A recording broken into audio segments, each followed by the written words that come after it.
Vamos continuar analisando textos dissertativos, porque nós já sabemos, são os mais cobrados nas provas. Então, nós vamos continuar na dissertação, nessa tipologia.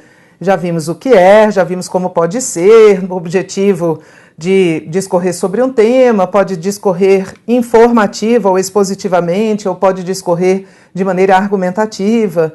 Já fizemos a leitura, só que vamos continuar aqui porque é preciso reforçar. Mais uma vez eu digo que em todas as nossas aulas nós estamos trabalhando estratégias de leitura. Então, em todas as aulas nós estamos trabalhando os princípios de compreensão e interpretação textual. Vou começar com um texto pequeno, você vem comigo.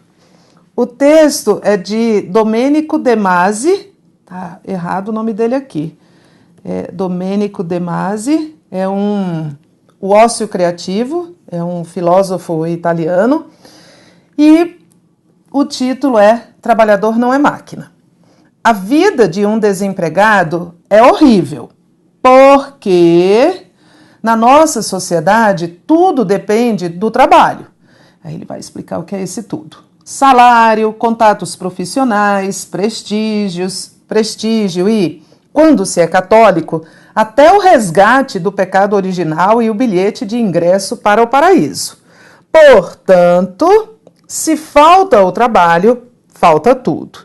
Você vê que o parágrafo é perfeitamente organizado para ser uma dissertação. É um mini texto. Ele apresenta uma tese, que é esta primeira aqui. A vida de um desempregado é horrível.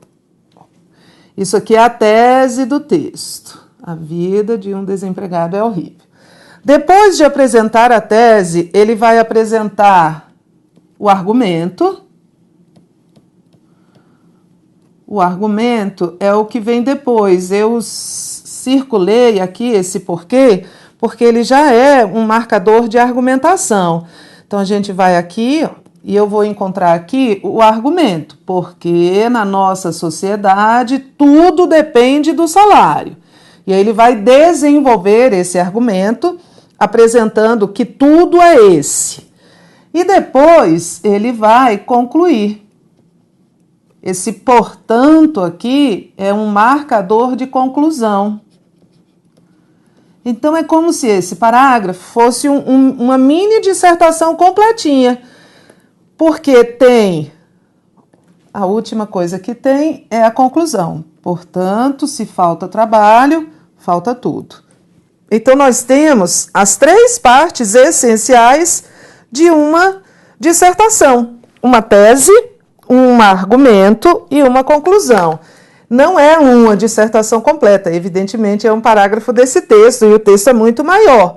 Mas é para você entender que uma miniatura de um texto. Tese é a opinião que vai ser defendida, a vida de um desempregado é horrível. Argumento é a justificativa desta opinião, a fundamentação, que aqui é uma causa, e a conclusão, se falta o trabalho, falta tudo. O texto continua. Mas, esse mais aqui é outro conector e com grande poder argumentativo. Ele é um conector do ponto de vista sintático e ele tem grande força argumentativa. Grande força argumentativa. Eu costumo dizer que quando o mas aparece, a gente tem que esquecer tudo o que foi dito antes. É como numa entrevista de emprego, em que a pessoa vai dar o feedback ao entrevistado e diz, olha, seu currículo é muito bom, você tem uma experiência significativa para a sua pouca idade, o seu conhecimento de línguas é essencial ao cargo, a sua referência é inquestionável, mas, e aí esqueça tudinho o que foi dito de elogio, você não conseguiu o cargo. Então, esse mas é um indício de argumentatividade no texto. Mas corre-se o risco de que o problema do desemprego coloque em segundo plano o problema de quem tem um emprego. Com uma frequência sempre maior, a vida do trabalhador é transformada no inferno, porque as organizações das empresas se preocupam em multiplicar a quantidade de produtos, mas não dão a mínima para a felicidade de quem os produz. Bom, então a argumentatividade continua. Quer dizer, a vida de um desempregado é horrível, por isso, portanto, isso. Ele fechou a introdução. Mas a vida de quem tem emprego também pode ser um inferno, porque as empresas estão preocupadas com a produção, mas não estão preocupadas com a felicidade de quem produz. Então, é um texto de natureza dissertativa argumentativa. Vamos para a questão? Marque a alternativa correta.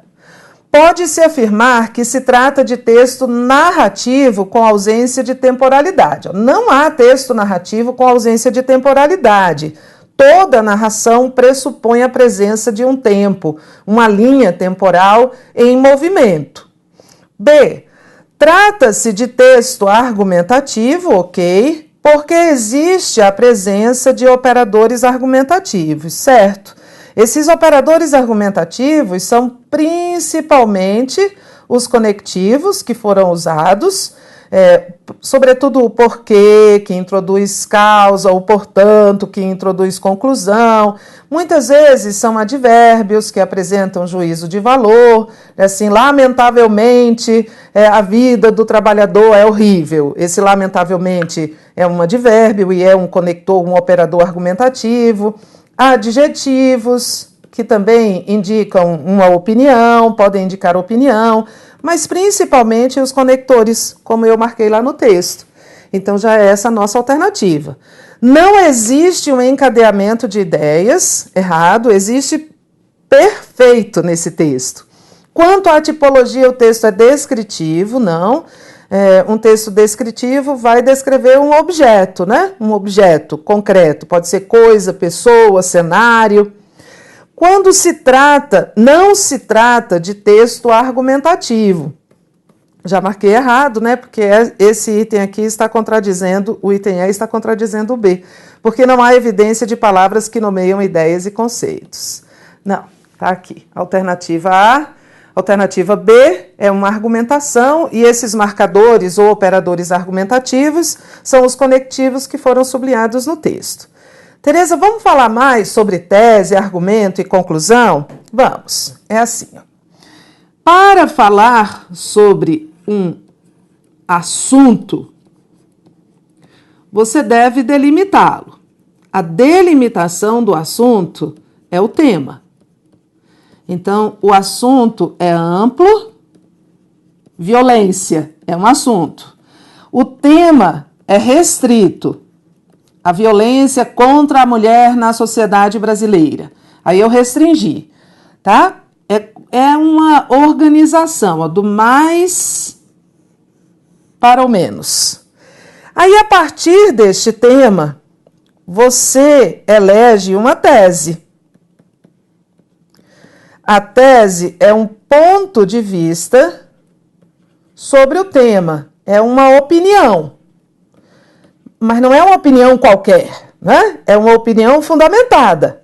Uma opinião qualquer é um achismo, não é uma tese, é só uma opinião. É um ponto de vista, a tese é um ponto de vista sobre o tema. O tema, na verdade, é aquilo que todos sabem, e a tese é aquilo que eu acho. Todos sabem que... E eu acho que, claro que na hora de fazer um texto, né, lá no seu concurso, na dissertação, você não vai escrever isso aqui, né, só a frase que ficar. Todos sabem que a violência contra a mulher é uma frequência, é frequente na sociedade brasileira em todas as classes.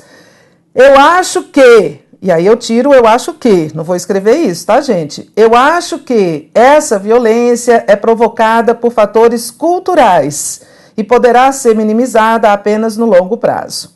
Então, aí é uma tese. A partir desta tese, surgem os argumentos. Os argumentos que são a sustentação da sua tese.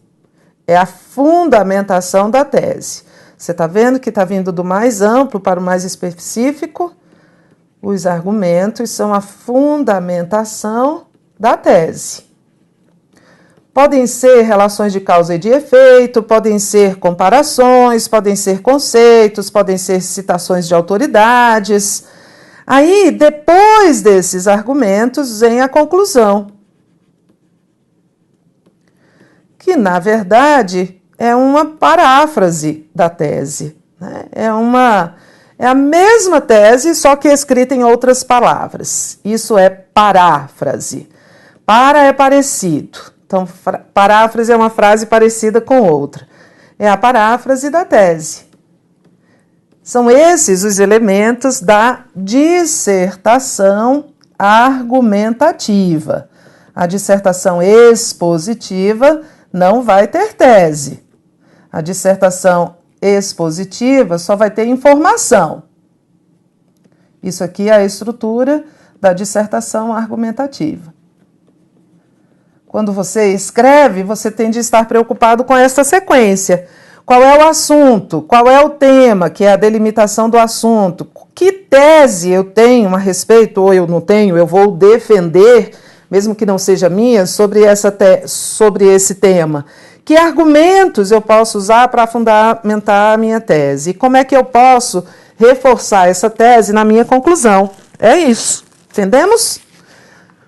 Vamos fazer outro? Olha, isso aqui é importante, até esse mapinha aqui, essa sequência, até na hora de você produzir um texto, né? Não só na hora de você interpretar um texto. Vamos fazer outro texto dissertativo, Civilização e Sofrimento. Esse aqui é um texto, é uma questão da FCC. Por enquanto eu não estou preocupada com banca, porque estou falando de algumas bancas, né, ao longo das nossas aulas, mas eu quero que você passe a ter uma estratégia eficiente de leitura, independentemente da banca. Isso aqui é a FCC. A FCC é uma banca que nunca cobra conceitos, então ela não vai cobrar de você quais são os elementos de uma dissertação argumentativa. Ela vai dar uma e vai pedir que você interprete. É isso. Esse texto aqui, O Mal-Estar na Civilização, adaptado de Sigmund Freud, chama-se Civilização e Sofrimento. É uma afirmação corrente que boa parte da culpa dos sofrimentos humanos vem do que é chamado de nossa civilização. Então, ele apresentou aqui uma opinião que é uma opinião corrente, mas não apresentou como dele, tá? É uma afirmação corrente, quer dizer, uma afirmação muito comum, que boa parte da culpa dos sofrimentos humanos é derivado do conceito de civilização. Seríamos bem mais felizes se abandonássemos a nossa civilização e retrocedêssemos a condições primitivas, satisfazendo nossos instintos básicos.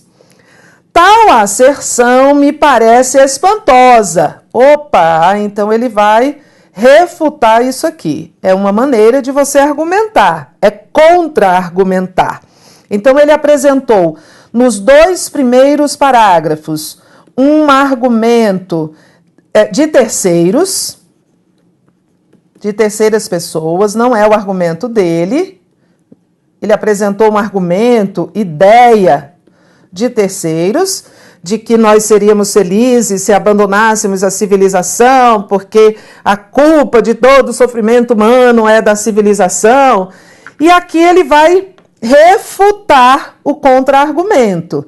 A essa refutação de contra-argumento, nós chamamos contra-argumento. É uma estratégia. Tá? É uma maneira de você argumentar. Você antecipa uma ideia contrária à sua e depois a refuta, a derruba, a questiona. É o que ele vai fazer aqui, pelo jeito, né? Tal asserção é a afirmação, esta aqui de cima, né? Que seríamos mais felizes se voltássemos a condições primitivas, me parece espantosa. Porque, olha, um operador argumentativo. É fato estabelecido como quer que se defina o conceito de civilização, que tudo aquilo com que nos protegemos da ameaça das fontes do sofrer é parte da civilização. Entenderam o raciocínio dele? Ele diz que tudo aquilo que surgiu para que o ser humano se protegesse das ameaças do sofrimento é fruto da civilização. Então ele acha espantosa a ideia de que a civilização causou o sofrimento e é preciso abandoná-la, porque na verdade tudo aquilo que evita o sofrimento é fruto, é decorrente da civilização. Como é que tantas pessoas chegaram a partilhar esse ponto de vista de surpreendente hostilidade à civilização? Que é este aqui que ele está refutando. Acho que uma profunda insatisfação com o estado civilizacional existente preparou o solo, no qual, em determinadas ocasiões históricas, formou-se essa condenação. Bom, então o texto trabalha com o princípio da contra-argumentação. Ele apresenta uma ideia com a qual ele não concorda, da qual ele discorda, que tudo, que o sofrimento da o sofrimento humano é decorrente da civilização, e nós, se não quiséssemos sofrer, deveríamos voltar ao mundo primitivo, e ele diz que essa hostilidade à civilização, ela é espantosa, porque, na verdade, o objetivo da civilização foi proteger da ameaça do sofrimento. Tudo bem? Tem uma antítese aqui, tá bem? É uma ideia, é uma tese, e ele dá uma antitese. Olha de onde vem a palavra antítese. Há uma tese, né? A civilização provoca nosso sofrimento, e ele dá uma antitese, ou uma antítese. Na verdade, a civilização veio para nos proteger do sofrimento. Vamos lá. Como é FCC, a gente não vai encontrar nenhuma teoria, é só a sua capacidade de entender o texto, que é, na verdade, o que a maioria das bancas quer.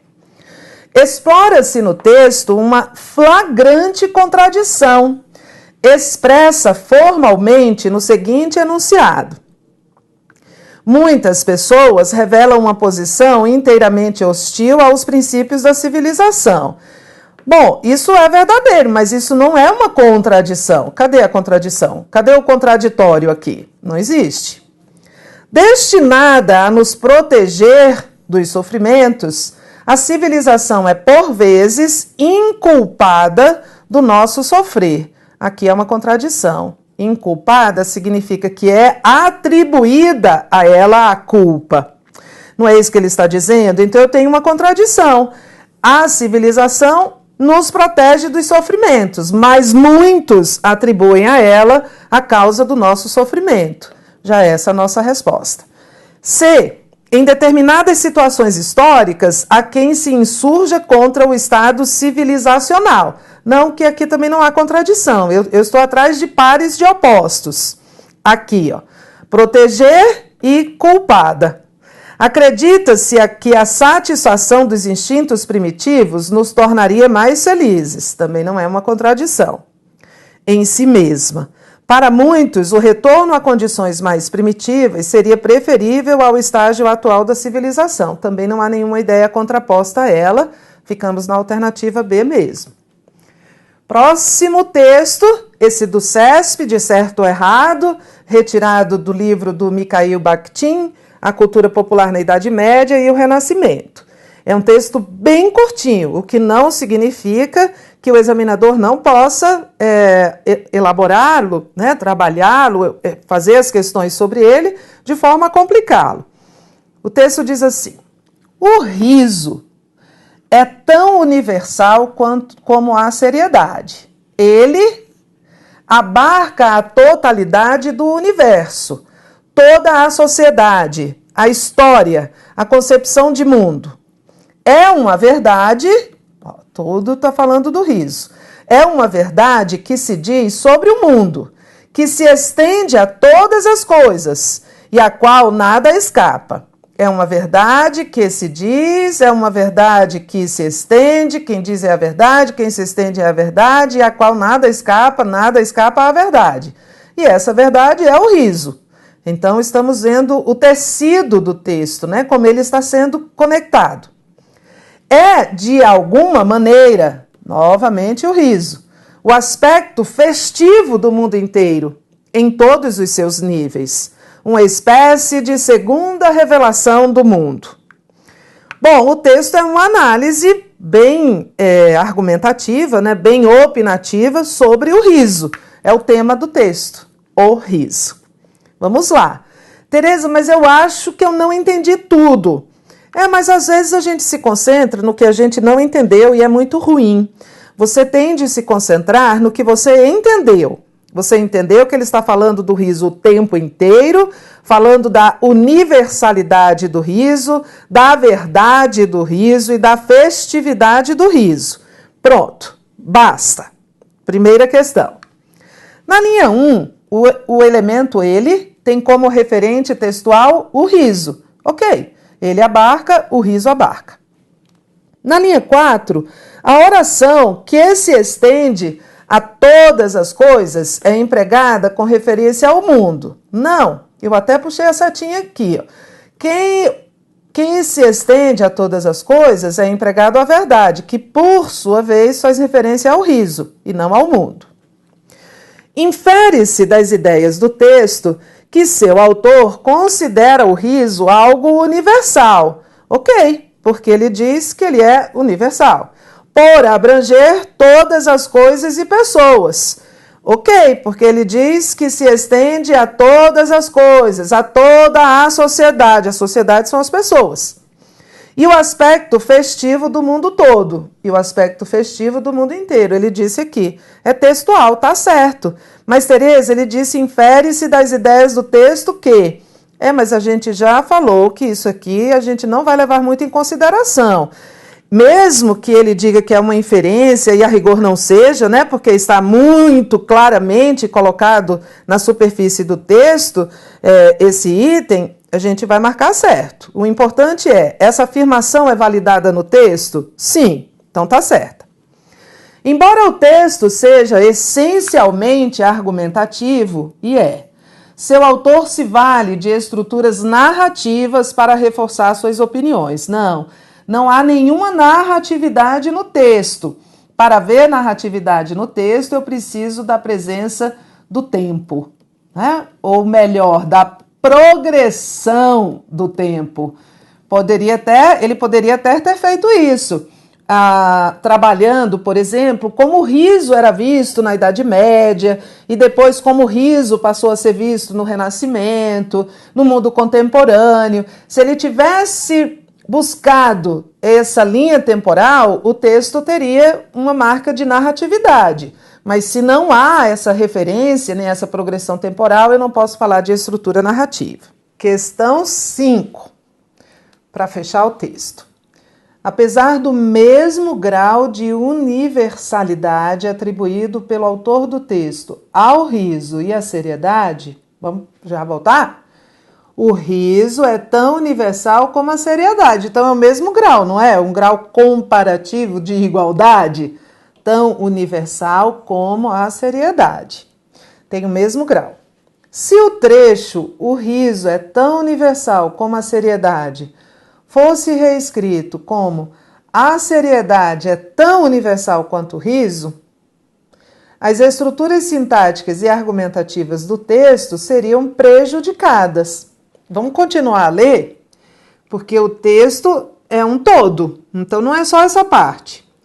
O riso é tão universal, vamos trocar? A seriedade é tão universal quanto o riso. Ele abarca, não, né? Porque, na verdade, eu ia ter que mudar toda a estrutura. A seriedade é tão universal quanto o riso, eu estaria aqui dando muito mais ênfase à seriedade do que ao riso. Então, eu ia ter de mudar tudo. O que o item está dizendo?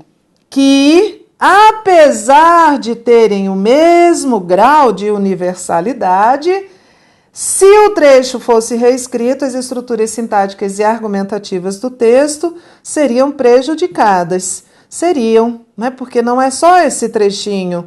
Quando eu digo, mesmo se fosse só o trechinho, o riso é tão universal como a seriedade, eu estou falando do riso.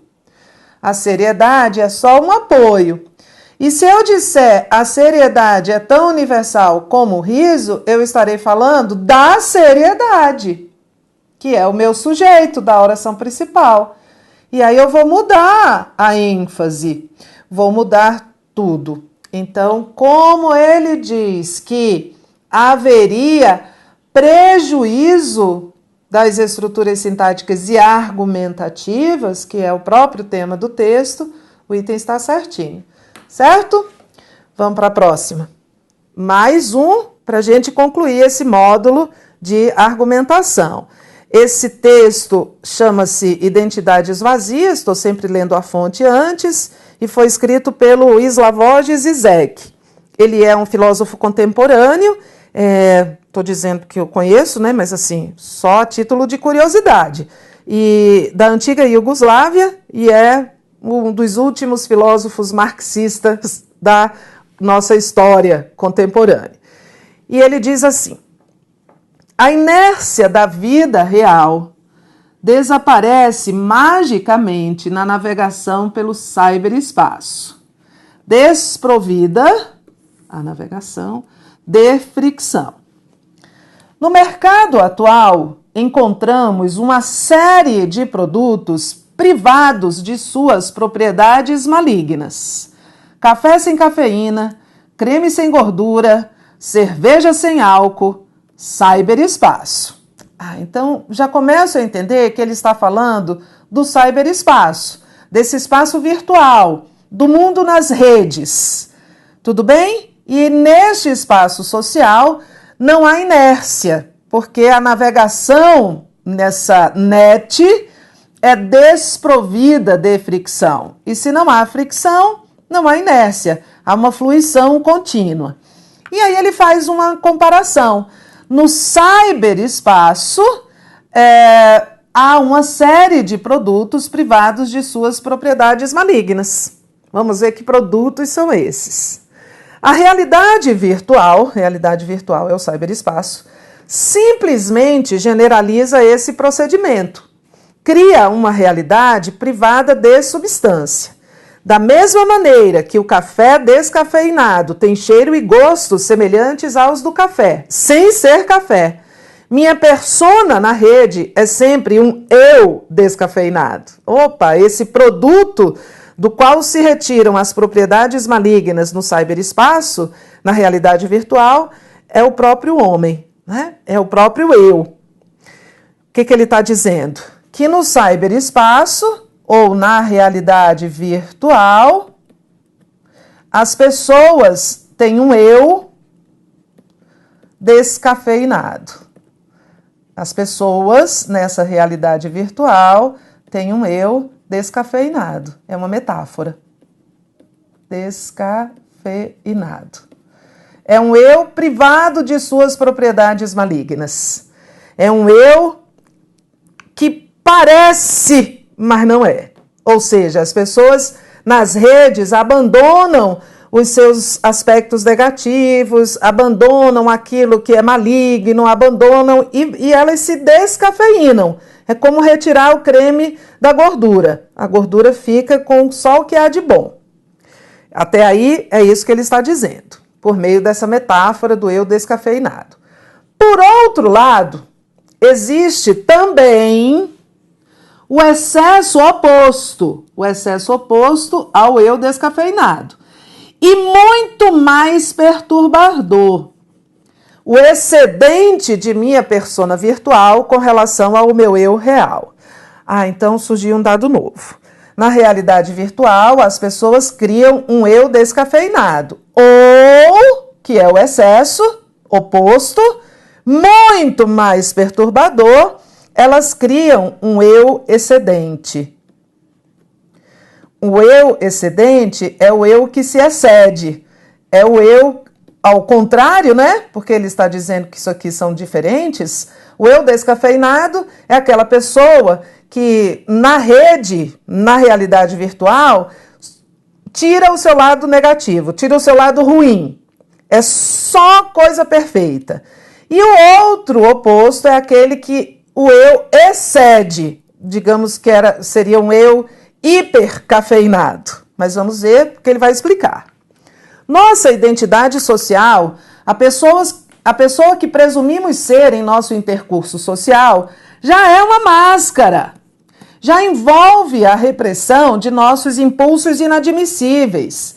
E é precisamente nessas condições de só uma brincadeira, quando as regras que regulam os intercâmbios de nossas vidas reais estão temporariamente suspensas, que podemos nos permitir a exibição dessas atitudes reprimidas. O que ele está dizendo?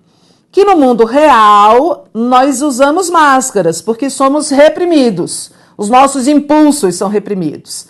E aí, no mundo virtual, nós tiramos essas máscaras, porque nós podemos nos permitir a exibição dessas atitudes sob a alegação de que é só uma brincadeira. Então as pessoas excedem. O fato de que eu perceba a minha autoimagem virtual como simples brincadeira permite, assim, suspender os obstáculos que usualmente impedem que eu realize meu lado escuro na vida real. Meu id eletrônico ganha asas dessa forma. O id é um conceito da psicanálise, né? É o lado mais primitivo do homem, este que nós precisamos reprimir no dia a dia na sociedade. E aí ele diz que na rede, porque eu tenho essa justificativa de só uma brincadeira, eu dou vazão ao meu instinto. E o mesmo se aplica aos meus parceiros na comunicação via cyberespaço. O que ele está dizendo? Se eu faço isso, os meus parceiros também podem fazer. Todo mundo pode criar uma identidade que não seja a sua identidade real, que seja ou descafeinada ou hipercafeinada.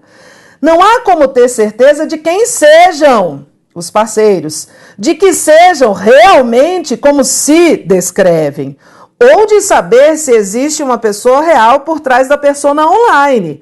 A persona online é uma máscara para uma multiplicidade de pessoas. A pessoa real com quem converso possui e manipula mais personas no computador? Ou estou simplesmente me relacionando com uma entidade digitalizada que não representa pessoa real alguma? E aí fica o questionamento que não é respondido. Não há como ter certeza de que a pessoa que está do outro lado, nesse ambiente virtual, seja como se descreve. Aliás, não dá nem para ter certeza que haja uma pessoa real por trás daquilo, que aquilo não é um total fingimento. Entendemos o texto? Então vamos lá. De acordo com o texto, os parceiros do mundo do espaço virtual são pessoas que utilizam máscaras para apresentar uma multiplicidade de pessoas. 2 motivos para estar errado. Primeiro, que quem usa máscara é o homem na vida real, no intercurso social. E quando ele fala dos parceiros do estado virtual, que é o último parágrafo, ele faz um monte de pergunta. Ele não afirma nada, então eu não posso transformar um questionamento em uma afirmação, certo? 2. Para o autor do texto, é mais preocupante a situação em que pessoas se valem do espaço virtual para extrapolar sua identidade real que aquela em que o utilizam para escondê-la, certo? Esse momento aqui. Muitas pessoas escondem, mas outras pessoas excedem. E isso é muito mais perturbador. Então tá certo. 3. Seriam mantidas as relações sintáticas e semânticas do primeiro período, semântica é sentido, caso o termo desprovida fosse substituído por desprovido, passando a concordar com cyberespaço. Não, eu sublinhei. Quem é desprovida de fricção é a navegação pelo cyberespaço e não o cyberespaço. Como eu vou mudar de referente, eu vou afetar as relações de sentido e aí o item está errado. E por fim, na linha 28, o termo ser exerce função de pronomear passivador da forma verbal descrevem. Vamos lá? É um item de gramática, mas a gente vai ter que entender o texto para resolver. É este ser aqui. Ele diz que não há como ter certeza de que as pessoas sejam realmente como se descrevem. As pessoas descrevem a si mesmas. Quando o sujeito é agente e alvo da ação, como aqui, a este ser não é um pronome apassivador, é um pronome reflexivo. As pessoas não são descritas por outras pessoas, as pessoas descrevem a si mesmas. E o item está errado. Viu que as bancas não querem teoria nem conceito, elas querem compreensão, compreensão e interpretação. Faça a leitura agora sempre de textos dissertativos, buscando esses elementos, usando essas estratégias. Bons estudos aí, um abraço, já volto.